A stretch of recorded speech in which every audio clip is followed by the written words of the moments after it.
Assalamualaikum warahmatullahi wabarakatuh.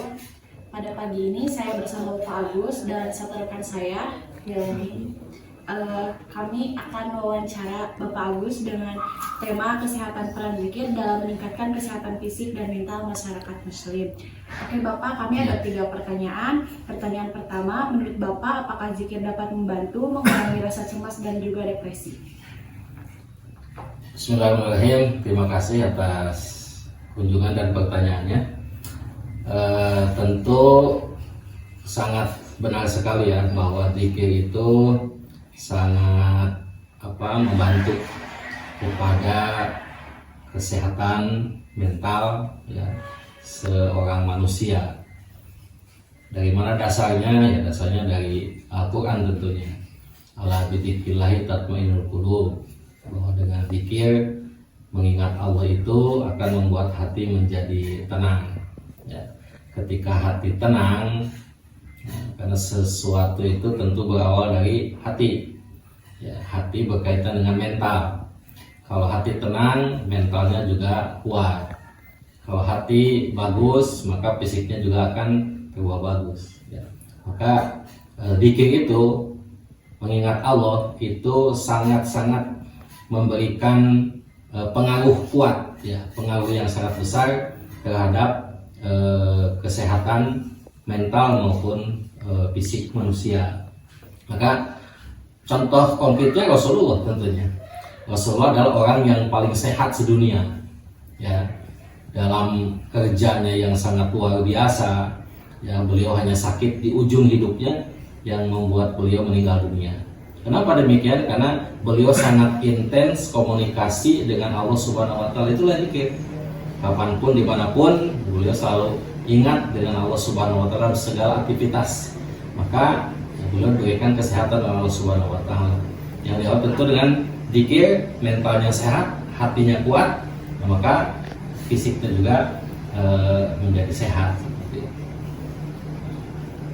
Oke baik Bapak, pertanyaan berikutnya adalah apakah dengan berzikir itu dapat meningkatkan ketenangan jiwa dan juga kebahagiaan? Tentu ya, karena kebahagiaan itu adanya di dalam hati ya.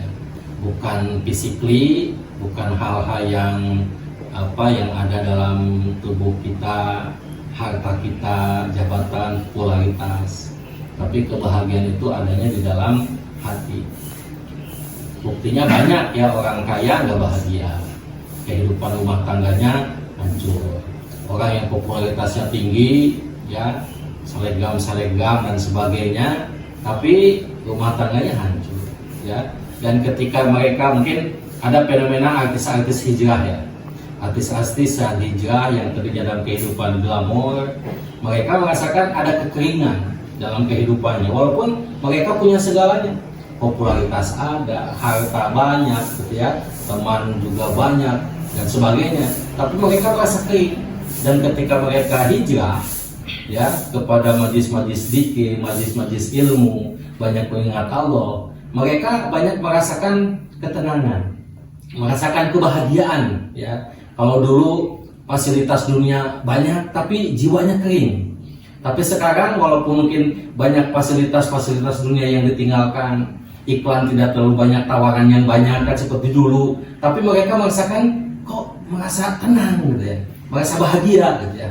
Jadi ini sebuah bukti konkret dari benarnya firman Allah bahwa dengan zikir itu akan membuat hati kita tenang, dan ketenangan hati itulah sumber daripada kebahagiaan gitu. Makanya kalau mau bahagia banyak-banyak berzikir, ingat kepada Allah Subhanahu wa Ta'ala. Baik Bapak, ini pertanyaannya untuk pertanyaan yang terakhir. Menurut Bapak, apakah dengan berzikir dapat membantu penyembuhan penyakit seperti kesehatan mental dan fisik tersebut? Ya. Nabi Musa itu pernah sakit gigi. Kemudian datang kepada Allah Subhanahu wa Ta'ala mengadu, "Ya Allah, aku sakit gigi. Bisakah Engkau memberikan aku obat yang bisa aku pakai untuk berobat?"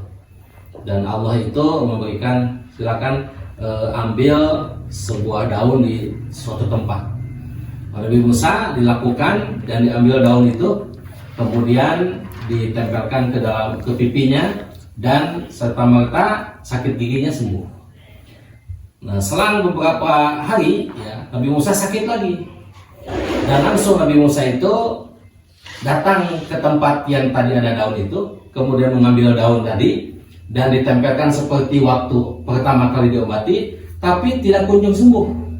Ya. Kemudian karena tidak kunjung sembuh, datang lagi kepada Allah mengadu, "Ya Allah, kenapa waktu pertama kali memakai daun yang Engkau tunjukkan sakit gigi sembuh? Tapi yang kedua kali aku memakai daun yang Kau tunjukkan untuk berobat, tapi tidak sembuh-sembuh sampai sekarang." Kata Allah Subhanahu wa taala, "Karena yang pertama ketika kamu sakit, kamu datang kepadaku yang Maha Penyembuh. Tapi ketika sakit yang kedua kali, engkau tidak ingat kepadaku, yang kau ingat adalah daun itu." Nah, makanya sebetulnya sumber kesembuhan itu adalah Allah. Sumber kesembuhan adalah mental kita, sumber kesembuhan adalah di hati kita, dan semua itu berkaitan dengan hubungan yang kuat kita dengan Allah Subhanahu wa taala. Kalau sekarang banyak orang-orang yang mentalnya rapuh ya, mudah mengalah, mudah mengeluh, mudah lupa gitu ya. Kenapa? Karena mereka itu kurang komunikasi, kurang hubungan dengan Allah Subhanahu wa taala. Mereka hanya mengandalkan fisik mereka, kepintaran mereka, orang-orang di sekitar mereka, yang semua makhluk itu punya kelemahan. Dan sumber penyembuh adalah Allah. Anta syafi, la syafi'a illa anta. Engkau ya Allah Maha Penyembuh. Jadi contoh kasus Nabi Musa itu ya, sebetulnya segala hal yang ada di dunia itu hanya sebagai sarana. Ya, hanya sebagai sarana. Jadi kalau kita hanya mengejar sarana, bertumpu kepada sarana dan lupa kepada yang memberikan sarana, baik untuk kesembuhan fisik ataupun mental, sepertinya kita sulit untuk mendapatkan kesembuhan itu. Jadi tentu ya, zikir itu, komunikasi dengan Allah sangat-sangat menentukan, sangat-sangat berpengaruh terhadap kesehatan fisik seseorang ya, karena diawali tentu dengan kesehatan hati dan kesehatan mental. Ya, kalau kita ingin hidup sehat ya, kita harus banyak zikir kepada Allah Subhanahu wa taala. Ya, makanya men sana'in corpore sano itu juga perlu dikritisi gitu ya. Jadi jiwa yang sehat ya ada pada fisik yang sehat, atau fisik yang ada pada jiwa yang sehat gitu ya. Jadi orang sehat itu ya secara fisik kalau memang jiwanya sehat. Jiwa sehat itu karena banyak zikir kepada Allah Subhanahu wa taala. Jadi itulah bahagia. Bahagia kan tenang ya, tenang. Dan apa itu zikir? Sebenarnya zikir itu bukan cuma lafaz ya. Bukan cuma lafaz-lafaz kalimah thayyibah. Jadi zikir itu kita melangkah dalam kehidupan senantiasa ada di dalam kebenaran. Itulah zikir. Ada di dalam aturan Allah. Kenapa? Karena kalau kita melanggar aturan Allah, orang berbuat dosa, maka sebenarnya dia sedang membangkang kepada bisikan hati nuraninya. Karena setiap orang ada hati nurani yang senantiasa menunjukkan kepada kebenaran, dan itu adalah dari Allah. Nah, ketika dia berbuat salah, maka dia sedang membangkang hati nuraninya. Semakin terus dibangkang, maka semakin bergejolak jiwanya, semakin tidak tenang jiwanya. Tapi kalau kita mengikuti kebenaran dari Allah, bisikan dari hati nurani dari Allah Subhanahu wa taala, maka kita akan seiring sejalan dengan kondisi apa yang di dalam hati kita. Itu yang kemudian kesehatan. Kurang lebihnya seperti itu. Silakan kamu boleh tambahin. Baik Bapak, terima kasih atas jawaban dan juga penjelasannya. Semoga bermanfaat bagi kita semua. Amin.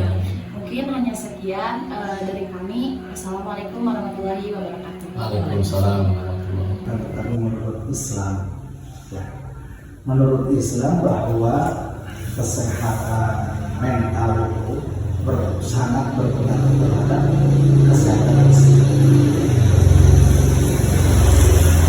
Itu berdasarkan fakta.